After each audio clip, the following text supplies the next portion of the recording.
Did you know that one of the most chilling and seductive vampires in history predates Dracula by nearly 3 decades, and her story is shrouded in forbidden desire, eerie legends, and unspeakable horror? Her name is Carmilla, and she's the vampire who walked so Dracula could run. In this video, we're diving deep into the shadows of literary history, uncovering the chilling tales of Carmilla and Dracula, two of the most iconic vampires ever imagined. Their stories didn't just inspire nightmares, they changed the way we view fear, desire, and even death itself.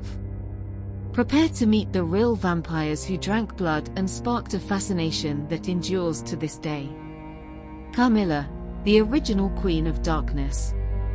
Long before Dracula's dark cape swept through Transylvania, there was Carmilla. Published in 1872, Carmilla by Sheridan Le Fanu predates Bram Stoker's Dracula by 26 years. But Carmilla wasn't just a precursor, she was revolutionary. A predatory force cloaked in beauty, charm, and mystery, she didn't just attack her victims physically, she preyed on their hearts, their minds, and their deepest vulnerabilities. Unlike the imposing figure of Dracula, Carmilla was subtle and disarming. She befriended young women, drawing them into her web with an intoxicating mix of affection and menace. Her victims often didn't even realize they were in danger until it was too late. Carmilla's charm lay in her duality. She was both a lover and a killer, a savior and a destroyer. But what makes Carmilla's story even more spine-tingling is her methodical, almost ritualistic approach. The vampire of Styria didn't just drink blood, she prolonged her victims' suffering, draining them slowly over weeks or months. In her victims' feverish dreams, she appeared as a shadowy figure pressing down on their chests, a phenomenon eerily similar to accounts of sleep paralysis and folkloric tales of night demons. The setting of Carmilla is just as haunting. The story takes place in a remote Styrian castle surrounded by dense forests and eerie silence. This isolation heightens the tension, creating an atmosphere of creeping dread. And Carmilla herself. She is said to have an ancient lineage, tied to centuries-old legends of vampires haunting the region, legends that included accounts of blood-drinking entities rising from their graves to torment the living.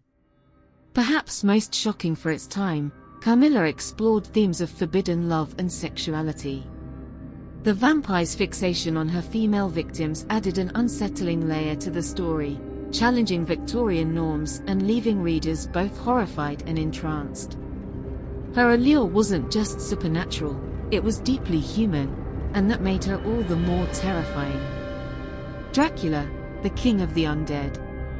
When Bram Stoker published Dracula in 1897, he took the vampire myth to a whole new level.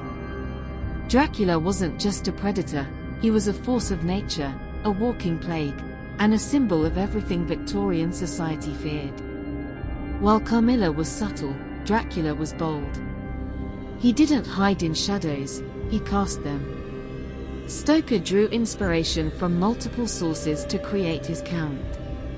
One of the most infamous was Vlad the Impaler, a 15th-century Wallachian ruler known for his brutal methods of punishment. Vlad's name, Dracula, became the foundation for Stoker's vampire. But unlike Vlad, Dracula's terror wasn't confined to the battlefield. He invaded homes, minds, and bodies, spreading corruption like a disease. Dracula's castle in Transylvania is as much a character as the vampire himself. Its crumbling walls and dark passages exude malevolence, and its location in the Carpathian Mountains reinforces the idea of an untamed, dangerous frontier. The Count's ability to transform into a bat, a wolf, or even a mist added to his mystique, making him a true master of horror. But what truly sets Dracula apart is its exploration of fear and control. The Count's victims often fell under his hypnotic spell, unable to resist his commands. This loss of autonomy, a recurring theme in vampire lore, reflects a deep-seated human fear of being dominated, consumed, and erased. Stoker's Dracula also tapped into Victorian anxieties about immigration, disease, and the erosion of traditional values. The Count's invasion of England symbolized the fear of foreign threats corrupting the purity of the homeland. And yet, like Carmilla, Dracula wasn't just a monster, he was a mirror, reflecting the era's darkest fears and desires. Eerie connections and hidden details. Both Carmilla and Dracula owe their origins to centuries-old folklore. In Eastern Europe, vampire legends were deeply ingrained in the cultural psyche. People genuinely believed in the undead, and the fear of vampires led to some truly macabre practices. Corpses suspected of being vampires were often staked through the heart, decapitated, or buried face down to prevent them from rising. One of the most chilling historical details involves the death certificates of supposed vampires. In the 18th century, entire villages would report outbreaks of vampirism, often following unexplained deaths or diseases. Bodies were exhumed, and if they showed signs of decomposition that seemed unusual, like bloating or fresh blood around the mouth, they were mutilated to stop the vampire. For Carmilla, these real-world fears are reflected in her backstory. Her ancient family is tied to mysterious deaths, and her presence brings a plague-like sickness to her victims. Dracula, on the other hand, embodies the fear of the exotic and the unknown. His methods, from spreading his curse through a bite to enslaving his victims, mirror the paranoia surrounding contagion and corruption. But perhaps the most fascinating connection between these two vampires is their psychological depth. Both Carmilla and Dracula represent the allure of the forbidden. They're not just predators, they're seducers, drawing their victims into a web of fascination and dread. This duality, of desire and fear, is what makes them timeless. Why these vampires still haunt us? What is it about Carmilla and Dracula that continues to captivate us over a century later? Part of it is their adaptability. Vampires, by their very nature, are shapeshifters, both literally and metaphorically. They reflect the fears and desires of their time, evolving with each new generation. Carmilla, with her subversive themes and psychological complexity, speaks to our fear of intimacy and betrayal. Dracula, with his bold dominance and invasive presence, embodies our fear of losing control. Together, they represent two sides of the same coin, the tension between attraction and revulsion, between desire and destruction. These vampires also remind us of our mortality.